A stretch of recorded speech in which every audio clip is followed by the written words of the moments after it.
De regresso à Comissão Executiva, hoje estamos a falar do mercado de capitais e das perspectivas para 2011. São nossos convidados nesta comissão Raul Marques e Paulo Pinto. Raul Marques, há pouco estávamos a falar no intervalo que esta questão das emissões de dívida, que agora nos parecem muitas e que custam muito dinheiro, acabaram por ter uma vertente positiva, que é a vertente dos portugueses perceberem finalmente um bocadinho mais do que é o Estado e que estas emissões existem e já existiam antes. Sim, nós precisamos hoje em dia, de facto, é por isso que eu tento manter um tom moderadamente otimista, porque precisamos um bocadinho também de olhar para o copo meio cheio e não olhar só para o copo meio vazio. Isto no caso português, e não é só o caso português, precisamos também de olhar para as notícias positivas que vão surgindo ao nível das exportações, ao nível de múltiplas coisas. E, portanto, eu acho que, obviamente, neste contexto extremamente difícil, agora falando no caso português, é evidente que tem esse aspecto positivo. Finalmente, acho que houve uma chamada para acordarmos todos e, portanto, para percebermos que da forma que o país e a economia portuguesa estava a viver não era sustentável e, portanto, há em primeiro lugar, que produzir antes de distribuir. Há que prever como é que depois vai pagar a longo prazo a dívida que vamos acumulando, nomeadamente, acumulando um problema para as gerações vindouras. Portanto, tem esse aspecto positivo. Agora, tem que haver aqui um equilíbrio. Eu acho que tem que haver uma consciencialização, isso é o aspecto positivo e para as famílias, para o Estado, em primeiro lugar, para as famílias e para as empresas, tem resultado do ocorrido em 2010. Bom, agora temos que fazer um esforço para dar a volta à situação e, portanto, mais uma vez, voltamos aos temas de 2011. A questão da execução orçamental do Estado é fundamental, obviamente. Nos próximos meses vão ser decisivos pelas razões que todos conhecemos. Também é decisivo o fator da poupança, portanto, que o Paulo já tocou de leve, portanto, em Portugal, e não é só em Portugal, o fator poupança interna é decisivo. Nós vamos ter que, de facto, começar a poupar mais e, portanto, nós temos poupado muito pouco. E, portanto, bom, é o lado positivo da crise, se quisermos. As apostas certas no mercado de capitais também podem dar uma maior margem para a poupança? É evidente que sim, é evidente que esta questão se prende com... Não sei qual será a percentagem, mas não será muito grande dos portugueses que, à partida, podem pôr logo algo de parte para poupar todos os meses. É um facto. Portanto, eu ainda recentemente, numa apresentação, foquei nesses dados, portanto, dados relativamente recentes, de há 1, 2 anos, apontam para que Portugal... Portanto, a questão da reforma é uma questão decisiva, que tem sido muito tocada no âmbito dos temas do Estado Social ou fora desse tema.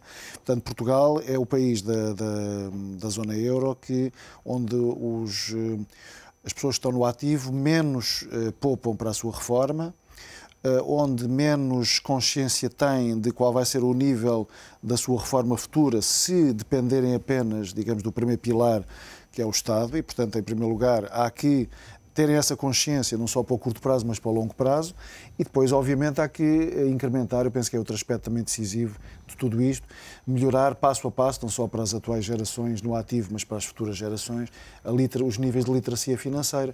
Portanto, tudo isto, no fundo, está cruzado. É preciso produzir mais, é preciso criar mais riqueza e é também preciso poupar e saber como poupar de uma forma diversificada, esclarecida, não só para o curtíssimo prazo, mas, acima de tudo, para o longo prazo. E, portanto, esse é todo um tema muito global, que não é só português, mas é bastante português, e nomeadamente da Europa continental, onde, digamos, ao contrário do que se passa aí sim nos Estados Unidos ou no Reino Unido, as pessoas estão mais, digamos, planeiam mais a sua reforma, poupam mais a longo prazo.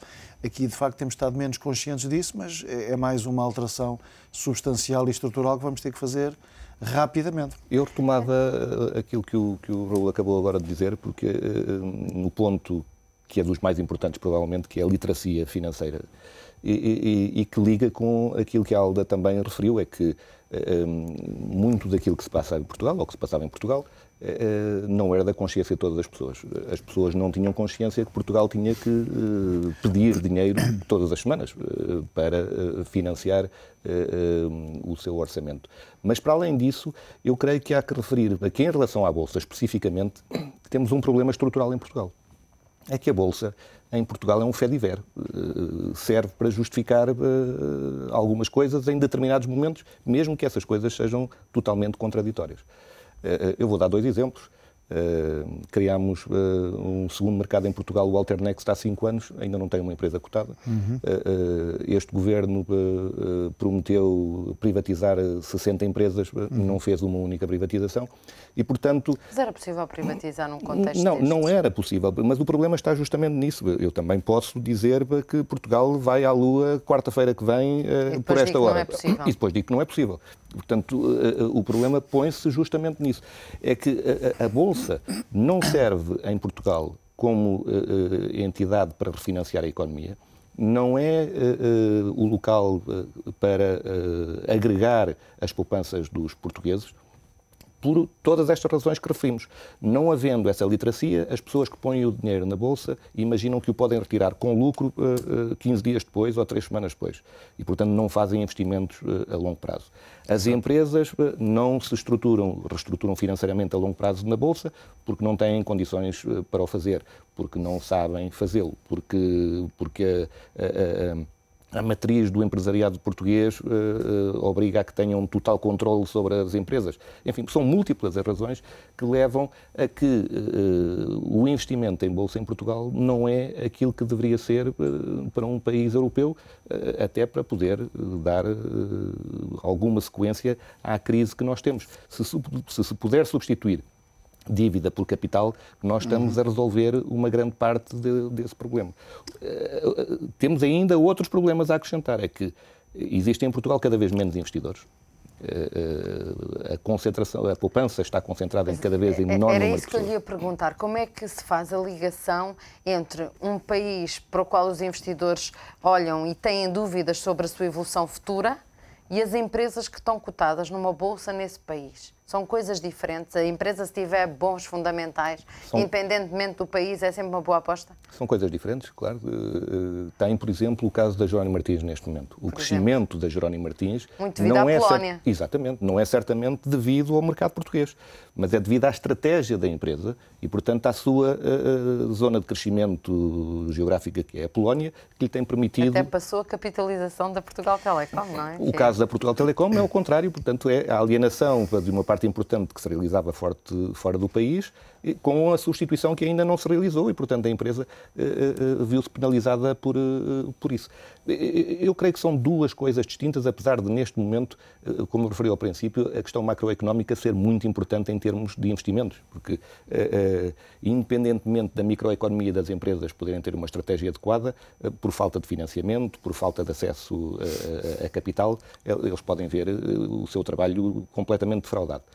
Mas, em princípio, uma boa estratégia de investimento para uma empresa, um bom business plan, deve poder garantir acesso a capitais e deve poder... Então, porquê é que depois, como estava a dizer, os investidores acabam por se afastar da nossa Bolsa? Os investidores acabam por se afastar da nossa Bolsa porque justamente a ideia que têm do investimento da nossa Bolsa é um investimento de curto prazo e não é um investimento de longo prazo. Existe cada vez menor número de investidores, existe um maior número de investidores institucionais, o capital está cada vez mais concentrado e é importante que o capital não esteja concentrado em todas as áreas de atividade. E circule, não é? Aliás, esse era um dos propósitos da União Europeia. E circule, mas no caso da Bolsa, isso é tanto mais importante porque aquilo que reflete o valor do preço, e eu refiro bem o valor do preço, porque a noção de preço e a noção de valor são duas coisas diferentes, são coisas diferentes, tem a ver com a oferta e com a procura, e, portanto, isso tem a ver com o número de participantes que está no mercado. E em Portugal, notoriamente, esse número não é significativo. Portugal tem até uma particularidade de ser o país que vai normalmente atrasado em relação aos movimentos bolsistas, porque os estrangeiros chegam a Portugal em último lugar e costuma ser precursor, porque os estrangeiros abandonam Portugal também em primeiro lugar do que noutros lados, e isso tem a ver com a discrepância que existe entre o número de investidores internos e aqueles que vêm de fora. Eu queria comentar. Não, eu comentava e adicionava um ponto, além de, a propósito, portanto, nós já falámos da criação de riqueza, da necessidade de poupar e de de poupar, nomeadamente investindo também no mercado de capitais, nomeadamente em bolsa. Eu juntava, isso é muito importante por essas razões, que o Paulo já focou, também por mais uma, ao longo nos tempos mais próximos, sabemos, isto não é só em Portugal, é geral, vamos ter tempos em que as instituições financeiras vão ter, digamos, uma grande contenção e algumas restrições, sejam por a necessidade de desalavancagem que está em curso, seja por exigências novas que aí vêm no contexto de novas regras internacionais, do que tem sido falado muito ao longo dos últimos tempos, de chamado Basileia III, e isso vai implicar que as empresas portuguesas, ou não portuguesas, mas aqui as portuguesas, que queiram crescer, financiar-se e, portanto, crescer de uma forma acelerada. E há hoje em dia, têm aparecido múltiplos casos ao longo dos últimos meses de excelentes empresas, pequenas e médias empresas portuguesas, que não só em Portugal, como a nível mundial, têm estado a crescer, conquistar novos mercados, a crescer a taxas extremamente elevadas, vão ter que o fazer recorrendo muito menos do que aquilo que o têm feito, porque senão não vai, quer dizer, não vai haver crédito disponível, digamos, na dimensão que houve ao longo dos últimos 10 anos. Portanto, vão ter que o fazer de outras formas, ou seja, vão ter que recorrer ao mercado de capitais, a que não recorreram de facto, a que ninguém recorreu ao longo dos últimos 10 anos. Isso também permitiria injetar de facto sangue novo na Bolsa Portuguesa, mas acima de tudo as empresas vão ter que o fazer, porque se quiserem crescer de facto aos ritmos que muitas delas felizmente estão a crescer, não vão poder apenas depender do financiamento bancário, porque esse vai estar sujeito ao longo dos próximos anos a, digamos, a uma contenção e a uma escassez que não foi o que aconteceu ao longo dos últimos 10 anos, em que foi, digamos, a grande parte da década foi abundante. A realidade é que não vai ser abundante nos próximos 10 anos. Portanto, quem quiser crescer, e muitas empresas querem crescer em Portugal, no exterior, a ritmos elevados, já o estão a fazer, vão ter que abrir o seu capital, vão ter que fazê-lo de outra forma do que aquela que tem sido feita, tem sido essencialmente à custa de crédito bancário, não é? E isso não vai ser possível.